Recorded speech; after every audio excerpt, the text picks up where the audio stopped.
Hey guys, welcome back to the Crossing Ken Garage. I'm Randy. I'm Kristen, and this is Star Wars Month! Congratulations, you've made it this far. We are so excited about celebrating everything Star Wars in the month of May. Yes, sir. Today, we have our ranking of Star Wars television shows. But let me make something a little bit clear. These are only the television shows that both of us have seen. So we are not doing the anime Visions. We are not doing Star Wars Resistance. We are not doing the micro series Star Wars The Clone Wars. We are also not doing the old shows Ewoks or Droids. Or the weird Christmas special. I've not seen it. Kind of don't want to based on the clips I've seen. It looks like it would give me nightmares. However, it inspired the Guardians of the Galaxy Christmas show, so it does have merit in the icon of TV universe. Consider that our honorable mention. The shows we haven't seen are getting a little bit of an honorable mention. We've not seen them yet. That's not to say we won't see them in the future. We've just not gotten around to it yet. Droids and Ewoks are so old, in fact, that we own them on VHS. So that's one of the reasons why we, they're out here in the garage somewhere. We'll get around to watching all of those shows because we absolutely love Star Wars. Absolutely. But for today, we only have 8 shows to get to, so why don't we get to them, Daddy? And we're ranking them based on our love of these shows. Now, one thing that you do have to remember, we do have a perspective and we respect yours. So we'd be curious as to how you would rank these 8 shows or how you would include the ones that we've mentioned that we haven't seen in on this list. So let us know in the comments below and we'll look forward to hearing from you. Thanks again. Hondo! Sorry, he's in these, a lot of these. So check out our playlist up here of all of our Star Wars content. I'm probably on the wrong side. It's actually probably over Dad's head. So somewhere up here, there should be a card, and it will be a playlist of all of the Star Wars Month content. That's easy. Click on the playlist, and you can choose everything. So all right. Thank you for your patronage. We really do appreciate Crossing Ken is growing every week. Yes, we sir. thank you, and it's because of you that we love to just share the interests that we have. Yes, sir. All right, on with the ranking. At number 8, we have the series of shorts, Tales of the Jedi, from Dave Filoni's team. It was released in 2022, and these series of shorts, it's only like 6 episodes, and it focuses half are devoted to Count Dooku's backstory, which were fascinating. Mm-hmm. The other half were devoted to aspects of Ahsoka's history that we hadn't seen, which, yes, is equally fascinating, but honestly, I think I liked the Dooku episodes best. Dave Filoni has become a master of telling the stories in between the stories. Yes. He has taken what started with 4, 5, and 6 and expanded the universe, television universe, has expanded it like crazy. He has made such an impact, in fact, that Disney has just announced that he is going to be in charge of one of the features coming soon. We'll visit about that. Movie, yeah, we'll visit about that in a few minutes. Yes, sir. But Tales is actually genuinely really good. I think my favorite episode was the one that focused on just after episode 1 with Master Yaddle, who was voiced by Bryce Dallas Howard. She did an excellent job, by the way. But that was a story that was apparently in a comic, and he brought it to screen, and we only know Yaddle for like 5 minutes, and I'm just like, don't let anything happen to you. And then, of course, because we can't have anything nice, Dave Filoni loves to break our hearts, something terrible happens. But go watch it. Go watch it. This is a good show. Yes, it's at the bottom of our ranking. Part of that is because there's so far only been 1 season. And they're shorts. So it's not like we have a lot of time with it. I am genuinely looking forward to season 2, though, because it's Tales of the Jedi. There is zero guarantee that we're going to stick with Dooku and Ahsoka. I'm voting for Plo Koon. I want Plo Koon very badly. He's one of my favorite Jedi that, got focused in the Clone Wars. But I want more. I want more Plo Koon. I want more Kit Fisto. I want more of the Jedi Council beyond Mace, Obi-Wan, and Yoda. Please and thank you. So, Tales of the Jedi, Season 2. We look forward to you coming in the next couple of years. I believe they confirmed it at the most recent Star Wars celebration. So, yeah, Tales of the Jedi. Kristen mentioned Bryce Dallas Howard. She is fast becoming a incredible director. Of many Star Wars projects. Of many Star Wars projects. Ronnie Howard's daughter. And so, go from there. Check out the stuff that she has directed in the Star Wars universe. We find it very, very good. Yes. Congratulations, Miss Howard. You are doing a great job with Star Wars. Keep it coming. Number 7, The Book of Boba Fett. It's got the best theme song. I'm just going to say this right now. Music. Yes. Ludwig Göransson, I believe is how you say the composer's name. We'll talk about him next week with a bunch of other composers, so stay tuned for that. There's a tidbit. But the chant type theme song that Book of Boba Fett has, oh my word. Now this is one of the interesting things about the most recent trend in Hollywood is to take minor characters and delve into their story. The Marvel Universe has been doing that with, let's face it, some minor comic book characters, aka Guardians of the Galaxy, and developing these incredible franchises behind those films that insert themselves into the overall universe. The Book of Boba Fett does an incredible job of doing this same thing, expanding the Star Wars universe specifically around 4, 5, and 6, the stories that are included in there, and taking this character that we're really not a big fan of in the original films and making him endearing in his storyline. The only negative thing I think I have to say about this is that near the end of the show, it stops being his show and starts becoming the Mandoverse again, which, don't get me wrong, I love that episode. We got Ahsoka, we got Luke, we got Grogu, we got Din Djarin, we got all our people. It's just, this is Boba Fett's show. A little focus, please. But, that being said, it also gave us Temuera Morrison being a phenomenal leading man and doing most of his own fight choreography. It also gave us Ming-Na Wen being the best of bodyguards. She and Temuera have the best chemistry on this show. They really do. And the show came out in 2021, in case you didn't know. And I believe it's scheduled for a season 2. I'm not sure. Everybody keeps going back and forth. Temuera has said he'd love to do season 2, but he's also said he wants to be live action Captain Rex. So he might be a little busy if Rex is scheduled to show up in Ahsoka. True that. I'm hoping for that. Book of Boba Fett comes in at number 7. But yes, I did like Book of Boba Fett, but at number 6 in our ranking, we have Obi-Wan Kenobi, released in 2022. Now, don't freak out, okay? Don't freak out. Yes, Obi-Wan is one of the characters in Star Wars that runs the gamut. Mm-hmm. That's one of the reasons why we've ranked his story from after 3 and before 4. He's in all of the films, so we know a lot about him. We don't know what happened in between 3 and 4, and that's what this movie does for us, or the television show does for us. It tells the story of Obi-Wan Kenobi about 10 years after 3. After Order 66. Mm-hmm. But before they show up to come and rescue Leia. Takes place 10 years after his and Anakin's final duel. Obi-Wan is on Tatooine guarding over Luke. Owen does not appreciate that. Owen Lars, Luke's uncle. And suddenly all sorts of bad things have to happen, and he winds up getting to go and rediscover his Jedi purpose. He runs into some early stage rebels, I would call them. I think they were the rebellion before the rebellion officially began. Right.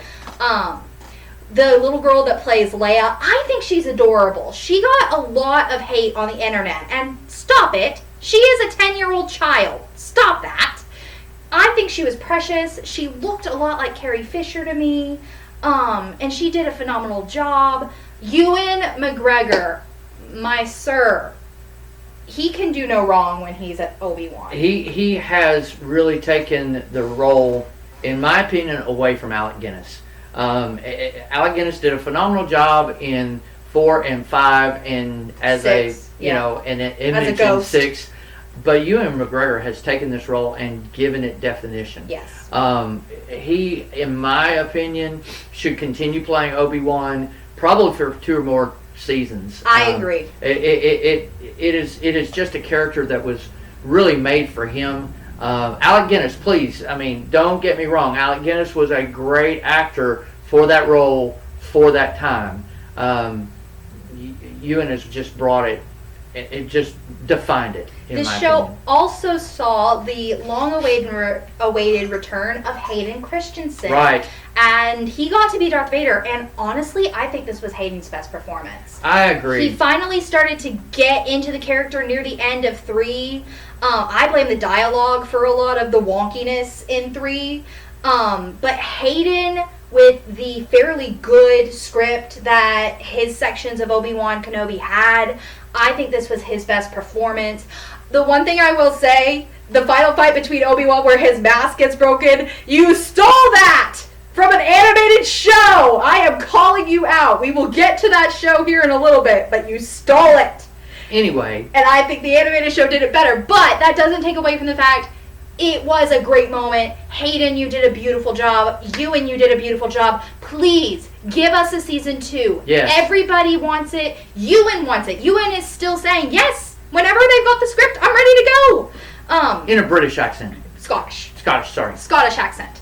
I can't do a good Scottish. So. Hayden Christensen, to Kristen's point, did a very redeemed his playing of Anakin Skywalker in this role. Now, at number 5, if you've been around here the last couple of 2 or 3, 4 or 5, 86 episodes in the Star Wars month, you have probably heard about this television show at least once. Or twice.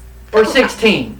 A few times. Coming in at number 5, 2019's The Mandalorian. Oh man, this show saved Star Wars, didn't it? This is the way. This is the way. This is the way you do a Star Wars television show. Absolutely. Like Kristen said, The Mandalorian did so much in launching Star Wars television for one thing, but also bringing the interest, the intrigue, the lore, the themes, building bridges without it having to be focused on Jedi. Right, and it really was.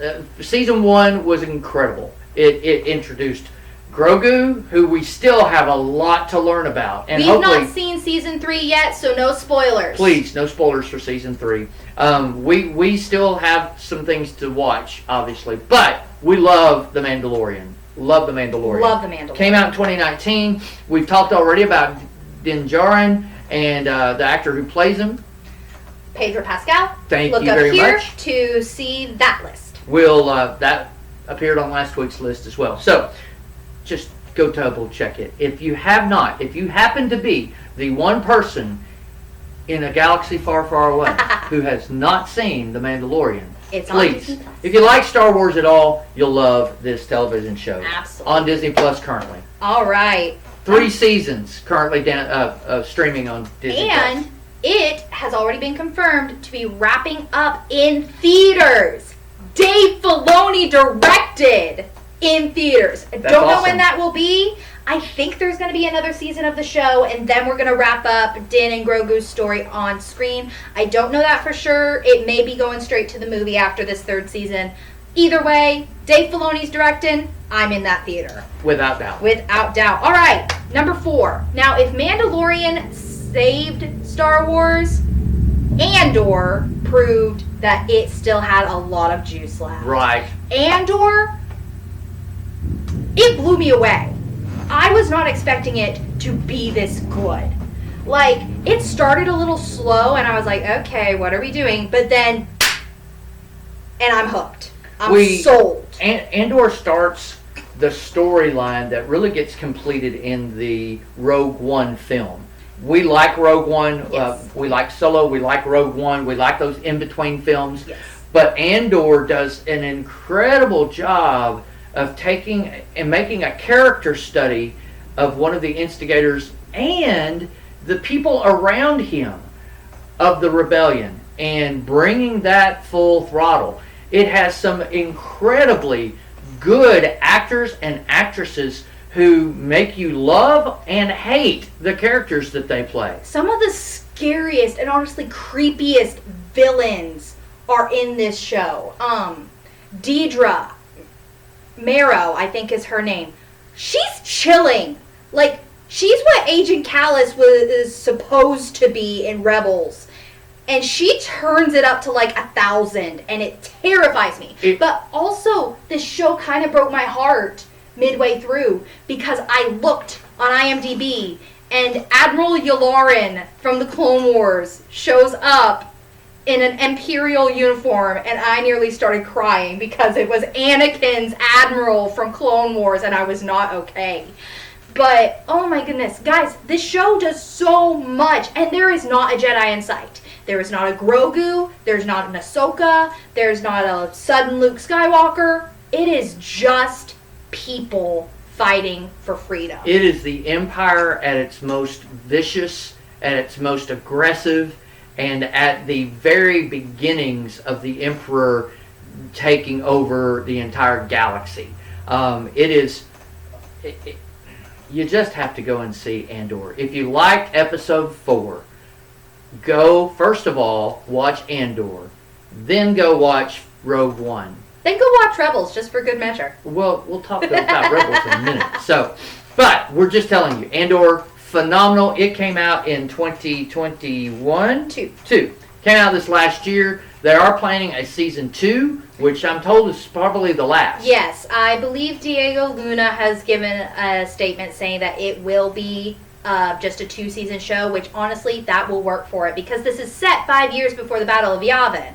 So, depending on how big of a time jump there is between seasons 1 and 2, they won't have much time to get Cassian in place to start going to get the battle plans and then have all the Rogue One happen. We won't spoil it for you, but there's some things at the end of Andor that really set up very, very well. You're just like, oh, that's jaw, floor. No spoilers. The only thing I'm saying, I really hope Kino Loy found a flotation device. Yeah, we love. We want Andy Serkis back. we really would like to see him in several other things in Star Wars going forward. I want Andy Serkis back. Incredible actor. Now, the top 3 are probably, if you've watched Crossing Kin very much at all, especially during Star Wars month, these 3 are not going to be much of a surprise at all. Maybe the order. The order perhaps, but the top 3 shows are not going to be a surprise. I have a confession to make. That in 2008, when this show first came out, it premiered on a different network. It was on the Cartoon Network. This was before Disney owned Star Wars, I believe. Right, before Disney owned Star Wars.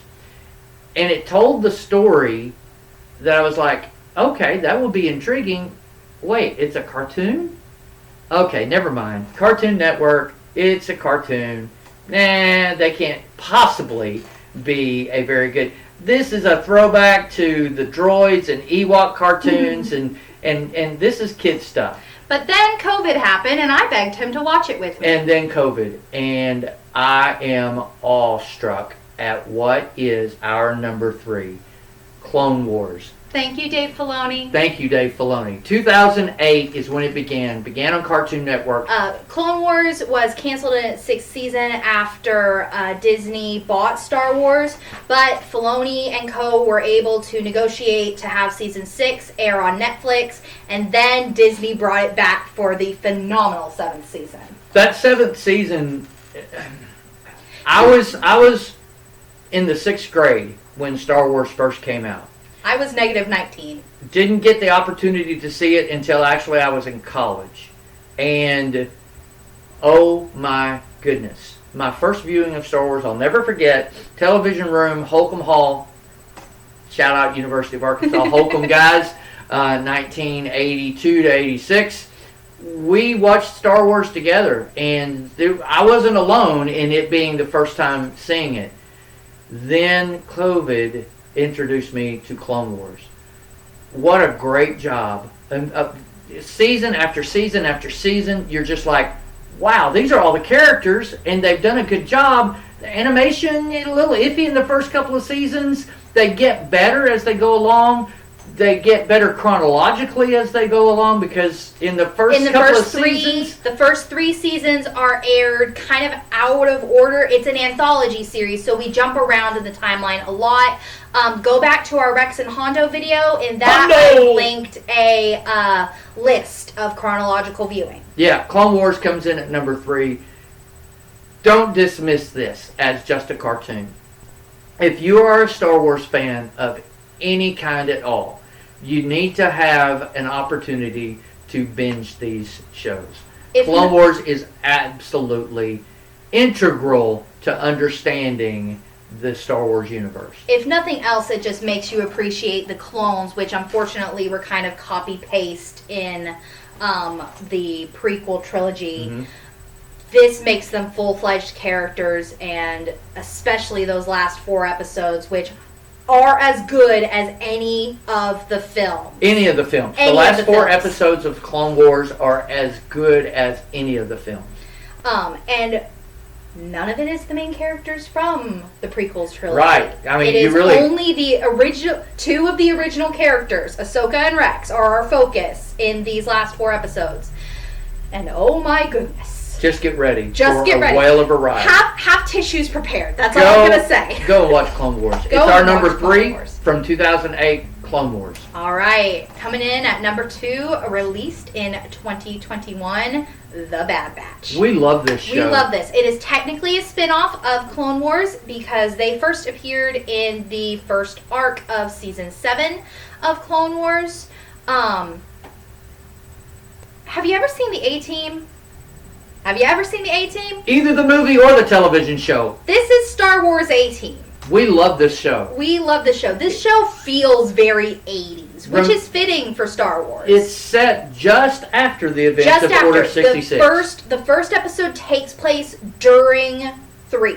The first episode takes place during Revenge of the Sith, and after that we kind of jump ahead in time in the beginnings of the Empire, which is genuinely scary. Now, a disclaimer, Kristen and I have only seen season 1. Yeah, we're halfway through season 2, so no spoilers. Yeah, please, no spoilers. No spoilers. You know, we love this show, and it tells the tale of those clones who are not perfect.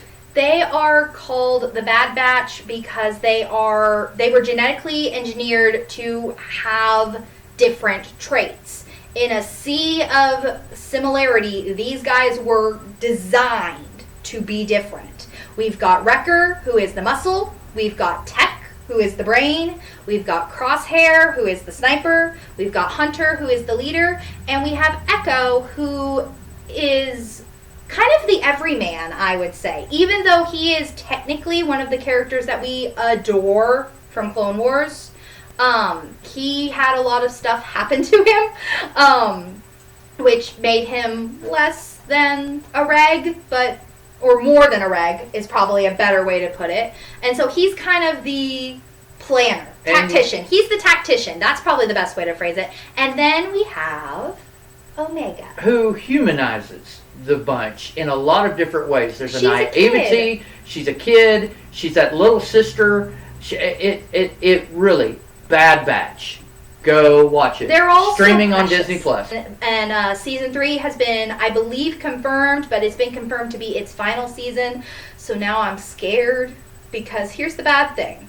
This takes place between 3 and 4, and we don't see any of them in any of the other things. So that concerns me deeply. But I'm having hope that they're all okay. I am holding out hope that we're going to see all of them in glorious live action in Dave Filoni's Mandalorian show. Just you wait. 2021's Bad Batch. Number 2 on our countdown. And now, for number 1, we have alluded to this show a lot. A lot. Even in non-Star Wars, I think, Crossing Kin episodes, we've alluded to this television show. Again, it's another animated show, but once you watch Clone Wars, you're like, oh, the animation's great. Let's watch whatever else is available. And this is available. Star Wars Rebels. It tells the story of the crew of the Ghost. It's the very beginnings of the rebellion. Mm-hmm. It features 2 different Force-sensitive characters and then a crew that surround them, support them, and uses this television show to launch some of the things that we're going to be seeing in the future. Ahsoka, just some of the other things that we will see. Characters from Rebels are going to have already been confirmed to show up in Ahsoka. If you've seen the Ahsoka trailer, guys, Ahsoka looks like Rebels Season 5. That is not to say Ahsoka's not going to be the main character. I have zero doubt that Ahsoka will be the main character, but the Rebels crew is there too, guys. As a supporting cast, this crew of characters will really make the show. Yes. We love Rebels probably so much. Well, it's our number one. It's our number one. So we love it so much. We love it. And if you piggyback it off of the last 4 episodes of Clone Wars, you really have a Star Wars feast that you can just savor and savor and savor. It's incredible. Storytelling, again, Dave Filoni is a master at telling accessory Star Wars stories. I so look forward. He has already been told that he's going to have at least 1, possibly 2 live-action feature films that he will be making. So be watching for that in the future. I will say this, add in a couple episodes of Bad Batch. The first episode of Bad Batch, and then 2 others that I believe are midway through season 1. They tie in to Rebels. Watch Rebels first, just because it's less exciting if you don't know who these people are. Right. That's the only real way I can phrase it. But keeping with Rebels, Chopper. Can we just talk about Chopper? I love Chopper. Chopper. Be careful, or you're going to start us on our countdown for droids. For next year. And that'll take too much time. But Chopper is probably my favorite character in Rebels. He's such a sassy droid. Voiced by Dave Filoni. I want to see footage of Filoni doing Chopper's voice. I want that behind the scenes footage, because Chopper's voice is literally like, and what's terrible is that you can better decipher Chopper than you can R2. You can clearly tell what Chopper is meaning to say through his little weird noises better than you can through R2's beeps. And I think some of that's intentional, just because you want to make sure that you're forwarding the narrative in the television show. Now, be warned, the first season especially is a little bit more kid-friendly. This premiered on Disney XD. This was the first this was the first thing, I believe, that Disney did when Star Wars came under its umbrella. So if you get mad because it's goofy kid show, hang on. Yeah, hold on tight, because it really does. And the first season does a great job of developing these characters. And that's what that first season needs to be for the remaining seasons. The first season needs that lightness. Sure. Because the darkness comes, and it comes fast. Yeah. Again, remember, this is a time shortly after the beginnings of the rebellion. Shortly after, we've said the flames of the rebellion are beginning, and that's the truth behind this too. It is not coalesced as a large group of characters yet. But this is the beginning of the rebellion, and it's told through the eyes of one crew that is trying their best to survive under the oppressiveness of the new empire. The last thing I want to touch on is the voice cast, if we may. Voice cast is absolutely incredible. Freddie Prinze Jr. leads the crew as Kanan Jarrus, the Master Jedi, I believe is his name. James Earl Jones comes back to voice Vader in a few episodes. Lars Mikkelsen, yes, I believe that's how you pronounce his last name, plays Grand Admiral Thrawn. Now, you may not be immediately recognizing that name. He is the brother to Mads Mikkelsen, who has been a baddie in a ton of stuff. Star Wars. No, he was a good guy in Rogue One. He was a good guy in Rogue One. I'm sorry. He was a bad guy in James Bond. Yes. He plays bad guys a lot. Daniel Craig's Casino Royale. But anyway. That's the brother. The character that Lars Mikkelsen voices in Rebels is taken from what is now considered Star Wars Legends. He is in the Heir to the Empire series, which I believe you can see behind us here on the bookshelf. And it has recently been confirmed that Lars will be reprising his role as Thrawn in the Ahsoka series. That's very, very exciting, which because is totally exciting.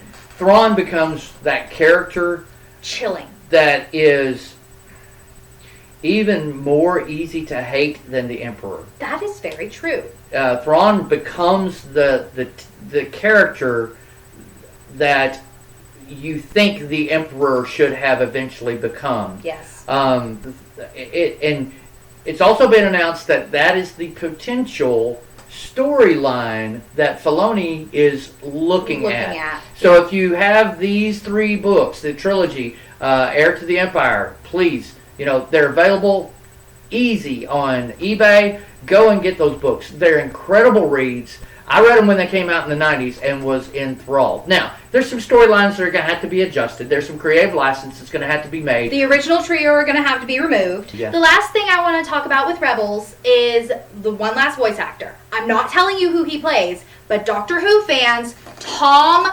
Baker is a voice in season 3. I believe he was Hat and Scarf Doctor back in the 80s? 90s. 90s? Yep. Okay.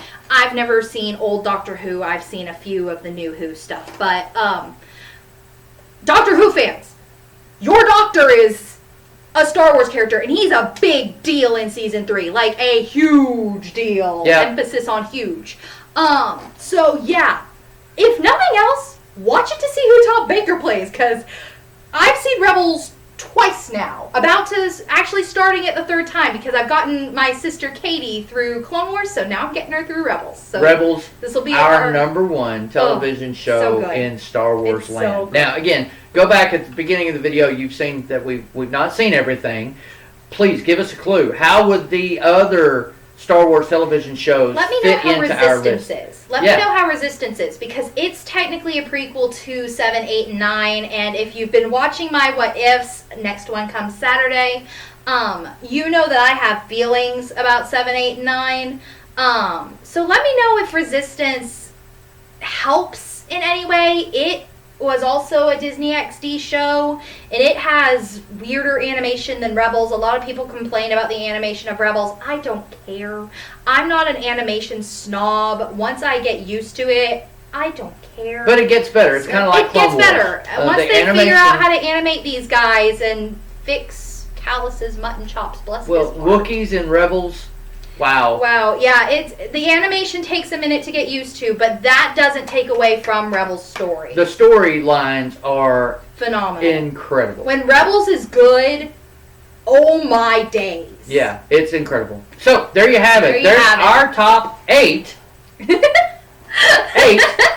Star Wars television shows. That's our ranking. How would you rank them? Would you infuse the other things that we haven't seen in on this? Is there something we forgot?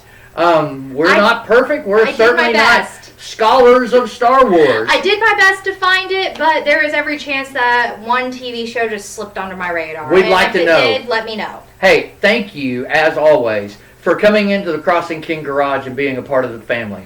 Next week, now I already told you, this coming Saturday, another What If.